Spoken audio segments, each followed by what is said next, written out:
कहानी शुरू होती है एक 67 साल के आदमी की मौत से। उसकी लाश एक छोटे से टूरिस्ट स्पॉट पे पुलिस को मिलती है।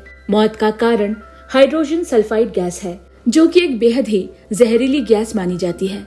इस केस की छानबीन करने में पुलिस के साथ साथ जियोकेमिस्ट प्रोफेसर सासुके भी मौजूद है। क्राइम सीन का मुआयना करते वक्त कहीं से एक टीनेज लड़की वहां आकर प्रोफेसर से डेड बॉडी के यहाँ मिलने की बात पूछती है, लेकिन उसे चले जाने को कहा जाता है। अब यहाँ प्रोफेसर को ये बात खटकती है कि ये मौत यहाँ कैसे हुई, क्योंकि थ्योरी के हिसाब से हाइड्रोजन सल्फाइड के सफोकेशन से किसी की मौत होना पॉसिबल नहीं है जब तक कि वो इंसान किसी बंद जगह में ना हो, और ऐसे खुले जगह पे इतनी कॉन्सेंट्रेटेड अमाउंट में गैस का हवा में रहने के चांसेस बहुत ही कम है, यानी कि ये एक सुसाइड केस बनता है। लेकिन पुलिस ऑफिसर यूजी नाकाओ का प्रोफेसर की बात से अग्री ना करते हुए इसे मर्डर बताता है, क्योंकि मरने वाला एक मशहूर प्रोड्यूसर था जिसकी वाइफ उससे 30 साल छोटी है और दोनों साथ ही उस टूरिस्ट स्पॉट पे घूमने आए थे। उसके हस्बैंड के मरने से उसे इंश्योरेंस का ढेर सारा पैसा मिलेगा, जो कि खून करने के पीछे उसका तगड़ा मोटिव हो सकता है। अब प्रोफेसर को अपने होटल के लॉबी में वही लड़की दोबारा दिखी, लेकिन यहाँ एक अजीब सी बात हुई। टेबल पर पड़ा जूस का बोतल अचानक गिर गया और लड़की ने सिर्फ अपने फोन का एंगल बदला, जिससे जूस बिना फोन को गीला किए साइड से निकल जाता है, मानो जैसे उसे यह पहले से अंदाजा हो गया हो और अगले ही पल वो वहाँ नहीं होती। यहाँ हर न्यूज चैनल में बस यही खबर छाई होती है। मरने वाले की पत्नी मिसेस चिसातो अपना बयान देती है कि जिस वक्त उसके हस्बैंड की मौत हुई वो वापस कार में कैमरा लेने गई हुई थी। यहाँ पुलिस अफसर नाकाओ को एक और कत्ल की खबर आती है। प्रोफेसर सासुके और ऑफिसर दोनों क्राइम सीन पर पहुंचते हैं, जहां पर 39 साल के युवक की मौत का कारण भी हाइड्रोजन सल्फाइड गैस बताया जाता है। पुलिस ऑफिसर नाकाओ का इस बात से हैरान है कि एक ही महीने में एक ही तरीके से दो मौत पर। इंटरेस्टिंग बात ये पता चली है कि मरने वाला युवक भी फिल्म इंडस्ट्री से ताल्लुक रखता है। आसपास के लोगों से जानकारी मिलती है कि वो वहां अकेला नहीं था, उसके साथ कार में एक औरत को भी देखा गया जिसने बड़ा सा हैट और काला चश्मा पहना हुआ था। पुलिस के मुताबिक ये एक लव ट्रायंगल का सीन है। पहले तो मिसेस चिसातो ने अपने बॉयफ्रेंड के साथ मिलकर अपने हस्बैंड को मारा और फिर बाद में अपने बॉयफ्रेंड को भी रास्ते से साफ कर दिया। अब यहाँ रात में प्रोफेसर होटल के कमरे में अकेला है और वो लड़की वहाँ भी पहुँच जाती है। वो प्रोफेसर से उसे क्राइम सीन में ले जाने को कहती है। उस लड़की का नाम ओहारा मादुका है, जो अपने एक दोस्त को ढूंढ रही है। इधर police officer dual murder case का इन्वेस्टिगेशन करते हुए पाता है कि दूसरा मरने वाला आदमी भी एक बी ग्रेड एक्टर था और दोनों मरने वालों ने कभी किसी फिल्म में एक साथ काम नहीं किया, यानी कि पुलिस ने जो अनुमान लगाया था वो गलत निकला। लेकिन दोनों को एक कड़ी जोड़ती है और वो है डायरेक्टर साइसा यामाकासु। क्राइम सीन में मादुका बड़ी गहराई से एक एक घटना का आंकलन कर रही है, जिसे देखकर प्रोफेसर बड़ी हैरानी से पूछता है, ये सब तुम कैसे कर पा रही हो? आखिर कौन हो तुम? मैं एक लाप्लेस विच हूँ। और इतना कहकर वो वहाँ से चली जाती है। इधर सुबह सुबह पुलिस अफसर प्रोफेसर के कॉलेज उसी नई कड़ी डायरेक्टर आमाकासु साइसाई के बारे में बताने आते हैं। आमाकासु बहुत ही जाने माने डायरेक्टर है, कई अवार्ड्स भी अपने नाम कर चुके हैं और वो अपना ब्लॉग भी लिखता था, और उसी पुराने ब्लॉग से और भी ताज्जुब करने वाली बातों का पता चला है। डायरेक्टर आमाकासु के परिवार में उसकी बीवी और बेटी की मौत 8 साल पहले बंद कमरे में हाइड्रोजन सल्फाइड के सफोकेशन से हुई थी, जिसमें उसका बेटा बच तो गया लेकिन वो कोमा में चला जाता है। पर उसके परिवार की मौत से आमाकासु पर कोई कार्यवाही नहीं की गई, क्योंकि वो उन दिनों उसी बी ग्रेड एक्टर के साथ बाहर शूटिंग में था। यहाँ अस्पताल में उसके बेटे को कोमा में रहते हुए काफी लंबा समय हो जाता है। तब डॉक्टर एक ऑपरेशन की बात करता है जिस पर जान जाने का खतरा है, और बचने की उम्मीद ना के बराबर होने के बावजूद उसका बेटा बच जाता है। धीरे धीरे उसके हालात में सुधार आने लगते हैं, लेकिन वो अपनी याददाश्त खो बैठता है। और डायरेक्टर आमाकासु का ये ब्लॉग बंद हुए 1 साल जैसा हो चुका है। बड़ा डायरेक्टर होते हुए भी आमाकासु की आखिरी की कुछ फिल्में बॉक्स ऑफिस में फ्लॉप होने लगी, जिस वजह से प्रोड्यूसर मुजुकी को काफी नुकसान झेलना पड़ा। शायद इसी बात का बदला लेने के लिए उसने आमाकासु के परिवार को मरवाया, और इतने साल बाद जब आमाकासु को पता चला होगा कि दोनों मिले हुए थे, तब उसने भी उसी तरह बदला लिया। पुलिस अफसर ये सब बात कहकर वहाँ से चला जाता है और तब प्रोफेसर उस ब्लॉग को देख रहा होता है और उसे आमाकासु के जवानी के समय की तस्वीर दिखती है जो कि उसे कहीं न कहीं देखा हुआ सा लग रहा है। और तब उसे याद आता है कि मादुका जिसे ढूंढ रही है उसकी शक्ल आमाकासु से काफी मिलती जुलती है। इसके बाद वो मादुका को कॉल करता है और कहता है तुम्हारा दोस्त और कोई नहीं बल्कि डायरेक्टर आमाकासु का बेटा केंटो है और वो उसे मिलने की रिक्वेस्ट करता है ताकि वो इस गुत्थी को सुलझा सके।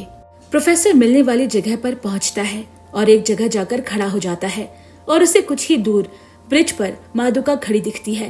वो प्रोफेसर से 2 कदम बाई तरफ आने को कहती है। उसके बाद कुछ ऐसा होता है जिसे देखकर प्रोफेसर भौंचक्का रह गया।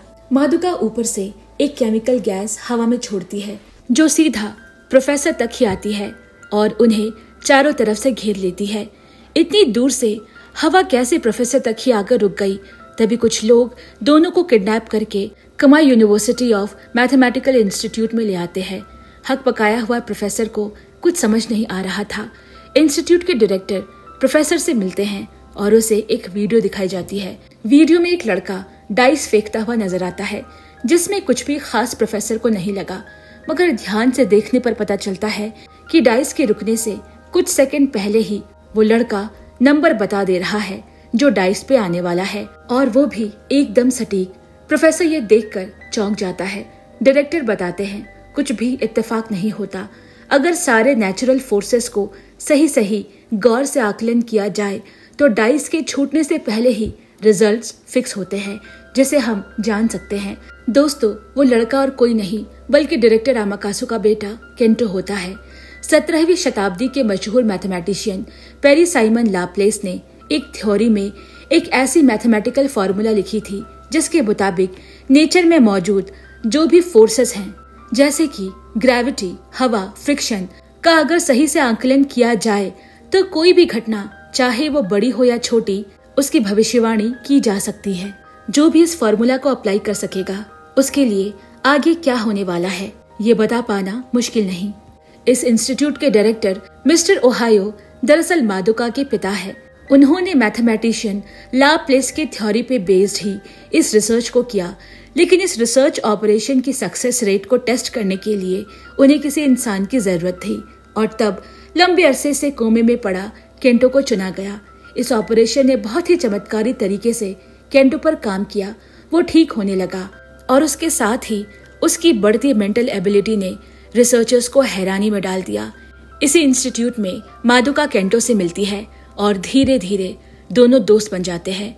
जब मादुका को केंटो के प्राकृतिक आपदा जैसे कि तूफान की भविष्यवाणी करने की क्षमता का पता चला तब बचपन में अपनी माँ को खोने का दर्द दोबारा उभर आया।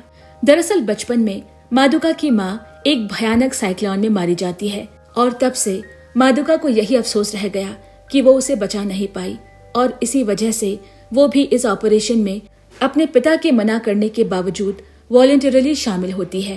प्रोफेसर को किडनैप करने का यही कारण है कि वो इन सब मसलों से दूर रहे, उसकी बेटी और केंटो से दूर रहे, क्योंकि ये ऑपरेशन एक नेशनल सीक्रेट है। वहीं दूसरी तरफ पुलिस डायरेक्टर आमाकासुयो के पास इन्वेस्टिगेशन के लिए जाता है तो उसे पता चलता है कि वो किसी हॉस्पिटल में कई सालों से व्हील चेयर पर है और उसकी मानसिक संतुलन भी ठीक नहीं। अब पुलिस का शक आमाकासु से हटकर सीधा उसके बेटे केंटो पर आ जाता है जो कि कई समय से लापता है। मादुका अपनी क्षमता का इस्तेमाल करके इंस्टीट्यूट से एक बार फिर भाग निकलती है और प्रोफेसर से मिलती है। वो उसे बताती है कि केंटो क्रिमिनल नहीं है, लेकिन पिछले 8 सालों से वो जिस बदले की आग में जल रहा है वो उसे उस आग से बचाना चाहती है। प्रोफेसर कहता है अगर वो बदला लेना चाहता था तो उसे ये जरूर पता होगा कि उसकी माँ और बहन का खूनी कौन है, तो फिर उसने पुलिस को क्यों नहीं बताया। और तब उनके दिमाग में ये बात आती है कि अगर कातिल वहीं उसके आसपास मौजूद हो और वो हर समय उसके पास रहता हो तो वो चाह कर भी उसका नाम नहीं ले सकता और वो कोई नहीं बल्कि उसी का बाप है। उसी के डर से वो कुछ नहीं बोल पाया और इसीलिए उसने अपनी याददाश्त के खो जाने का नाटक भी किया। फौरन पुलिस ऑफिसर को फोन करके सारी बात बताई जाती है और वहां से भी यही इन्फॉर्मेशन मिलती है कि डायरेक्टर आमाकासु की अपने परिवार से अनबन चल रही थी। अब सच्चाई का पता दोनों को चल चुका है। तभी उन्हें प्रोड्यूसर की वाइफ मिसेस चिसातो दिखती है, जिसे भी एक प्राइम सस्पेक्ट माना जा रहा है। दोनों उसकी गाड़ी का पीछा करते हैं। चिसातो सीधा वहीं जाती है जहां आमाकासु को रखा गया है और दोनों ये देखकर हैरान हो जाते हैं कि आमाकासु खुद के पैरों पर खड़ा होकर कार में बैठता है, जबकि वो तो कई सालों से व्हील चेयर पर है। चिसातो उसे उसी की आखिरी फिल्म के सेट पर ले जाती है, जो अब पूरी तरह से खंडहर बन चुका है, और कहती है तुम्हारा बेटा अंदर तुम्हारा इंतजार कर रहा है। पर वो धोखे से चिसातो पर हमला करके उसे भी अपने साथ अंदर ले जाता है। साथ साथ प्रोफेसर और मादुको भी वहां पहुंच जाते हैं। मादुको उस जगह को देखते ही समझ गई कि केंटो यही है। वहां के मौसम और आसपास के प्राकृतिक ताकतों का जायजा लेकर वो समझ जाती है कि यहाँ क्या होने वाला है। दोस्तों, कहानी की शुरुआत में मादुका ने खुद को एक लाप्लेस विच बताया था, जिसकी वजह यही थी कि वो भी केंटो की तरह प्राकृतिक ताकतों का जायजा लेकर उनका आंकलन करके भविष्य बता सकती है। और आज भविष्यवाणी के हिसाब से एक बड़ा तूफान आने वाला है जो इस घाटी से होकर गुजरेगा और इस खंडहर को बर्बाद कर देगा। केंटो ने इस भयानक तूफान के साथ अपने पिता और अपनी मौत भी तय कर ली है। आखिरकार वो घड़ी आ जाती है जहां बाप और बेटा आमने सामने खड़े होते हैं। आमाकासु केंटो से सच्चाई के बारे में पूछता है। केंटो कहता है जब मैं कोमा में था तब उसने उसकी और प्रोफेसर मिजुकी की बात सुन ली थी। दोनों एक रियल स्टोरी पर मूवी बनाना चाहते थे और इसीलिए आमाकासु ने अपने परिवार से जुड़ा एक ब्लॉग खोला ताकि ज्यादा से ज्यादा लोग उनसे जुड़ सके। और जब वो लोग उसके परिवार की मौत की खबर सुनेंगे जो उनकी रियल लाइफ स्टोरी होगी, तो लोगों को उनसे हमदर्दी होगी और वो लोग उसकी मूवी जरूर देखने आएंगे। यही उनका मास्टर प्लान था। और अगर केंटो ने मुंह खोला तो वो भी मारा जाएगा।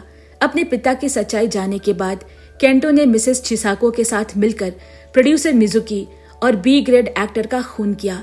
इधर मादुका फिर से उसी मोड़ पर आ गई जब उसने अपनी माँ को खोया था और अब केंटो को खो नहीं सकती। तभी उसके दिमाग में एक आइडिया आता है, अगर वो उस खंडहर वाले घर में एक बड़ा सुराग कर दे तो जो दबाव वहाँ तैयार होने वाला है वो नहीं बन सकेगा, जिससे तबाही कम होगी। फिर मादुका एक अनुमान लगाकर गाड़ी को ऐसे पोजीशन में रखती है कि जब तूफान आता है गाड़ी किसी खिलौने की तरह हवा में कई मीटर ऊपर उठकर सीधा उसी खंडहर में जा गिरता है, जिससे खंडहर का सिर्फ एक हिस्सा ही तबाह होता है। और इस हादसे में आमाकासु और केंटो दोनों बच जाते हैं, लेकिन आमाकासु बाद में सुसाइड कर लेता है। इस नेशनल प्रोजेक्ट के गोपनीयता को बचाए रखने के लिए इस केस के इन्वेस्टिगेशन को बंद कर दिया जाता है। साथ ही दोनों प्रोड्यूसर्स और एक्टर की मौत को दुर्घटना करार दे दिया गया। मगर इस हादसे के बाद केंटो फिर कभी किसी को नहीं मिला, जैसे कि वो कभी था ही नहीं। इंस्टीट्यूट के प्रोफेसर मिस्टर ओहारा ऑफिसर को बताते हैं कि केंटो को पकड़ पाना अब नामुमकिन है। उसकी क्षमताएं असीम है जिसका अंदाजा भी नहीं लगाया जा सकता, और वो शायद ये भी जान गया है कि आज का आधुनिक समाज किस तरफ जा रहा है और हमारी इस मानवता का भविष्य क्या है। और ये बड़े दुख की बात है कि इतनी महान खोज को मान लेने के लिए अभी हम तैयार नहीं। इसके साथ ही ये फिल्म की कहानी यहीं पर खत्म होती है। दोस्तों, आपको ये कहानी कैसी लगी हमें कमेंट में जरूर बताएं। वीडियो अच्छी लगी हो तो लाइक करें। इस वीडियो को अपने परिवार और दोस्तों के साथ शेयर करें और ऐसी कहानियाँ रोज सुनने के लिए हमारे चैनल को सब्सक्राइब पक्के से करें। जल्द मिलते हैं, तब तक के लिए bye bye and take care.